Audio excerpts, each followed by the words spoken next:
ભરૂચ તાલુકાના નંદીલાવ ગામમાં અંદાજે ₹46 લાખના ખર્ચે માર્ગ નવીનીકરણનું ખાતમુહૂર્ત કરવામાં આવ્યું હતું. ભોલાવ જિલ્લા પંચાયત હેઠળ ટીનબત્તીથી પ્રાથમિક શાળા સુધીનો માર્ગ તથા વડફળિયાથી આદિવાસી વિસ્તારને જોડતો માર્ગનું નવીકરણ કરાશે. ભરૂચ તાલુકાના નંદીલાવ ગામમાં આશરે ₹46 લાખના ખર્ચે માર્ગ નવીનીકરણનું ખાતમુહૂર્ત કરવામાં આવ્યું હતું. ભોલાવ જિલ્લા પંચાયત હેઠળ આવતા ગામમાં તીનબત્તીથી પ્રાથમિક શાળા સુધીનો માર્ગ તેમજ વડફળિયાથી આદિવાસી વિસ્તારને જોડતો માર્ગ નવીનીકરણ કરાશે. આ વિકાસ કાર્યના ખાતમુહૂર્ત પ્રસંગે ભરૂચ જિલ્લાના ધારાસભ્ય રમેશ મિસ્ત્રી, જિલ્લા પંચાયત કારોબારી અધ્યક્ષ ધર્મેશ મિસ્ત્રી, ઉપસરપંચ સંજય સોલંકી, પંચાયતના સભ્યો ઉપસ્થિત રહ્યા. નવીનીકરણ બાદ આ માર્ગો સુવિધાજનક બનતા ગામના વિકાસમાં નોંધપાત્ર વધારો થશે.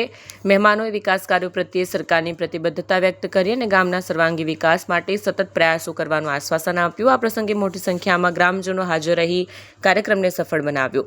વિડીયો જર્નાલિસ્ટ વિરેન્દ્ર પાટીલ સાથે સત્યા ટીવી ન્યૂઝ ભરૂચ. આજે ભરૂચ તાલુકાના નંદેલાવ ગામે 46 લાખ રૂપિયાના ખર્ચે સીસી રોડનું ખાતમુહૂર્ત કરવામાં આવ્યું છે. મુખ્યમંત્રી ગ્રામીણ સડક યોજના અંતર્ગત આ રોડ રાજ્ય સરકાર દ્વારા મંજૂર કરવામાં આવ્યો છે. નંદેલાવ ગ્રામ પંચાયતની હદમાં આવેલ તીનબત્તીથી પ્રાથમિક સ્કૂલ થઈને વડફળિયા થઈને આખો જે માર્ગ છે નવી નગરીને જોડતો, એ ગ્રામ પંચાયતના સરપંચ, ગ્રામ પંચાયતના સભ્યો અને તાલુકા પંચાયતના સભ્યો, જિલ્લા પંચાયતના સભ્યો દ્વારા માંગણી કરવામાં આવી હતી. આ માંગણીને ધ્યાનમાં લઈને રાજ્ય સરકારમાં રજૂઆત કરતા રાજ્યના મુખ્યમંત્રી શ્રીમાન ભૂપેન્દ્રભાઈ પટેલે આ કામને મંજૂર કર્યું છે.